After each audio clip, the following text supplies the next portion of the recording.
So you may have noticed in my last video that my sheet here that I am getting rid of wasn't folded really all that well. And I usually do a little bit of a better job. But I will tell you, I just knocked a bunch of stuff over. Anyway, I will tell you that it's never perfect. The way I fold my sheets, especially the fitted one, I'm not Martha Stewart. I'm never going to be her. I don't really want to figure out how to do this because these are sheets and they go on my bed, and then a bedspread comes and covers that up. So you're never going to see it. And, you know, it is one thing to have like wrinkled shirt or wrinkled pants. That would bother me. But wrinkled bed sheets are not going to bother me. So don't get yourself bogged down in having to be perfect.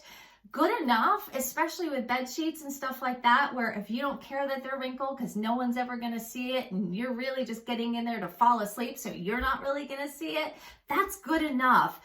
You don't have to go through extra steps and make it look perfect, as long as it's like, you know, contained in a way that makes sense to you. That's perfect.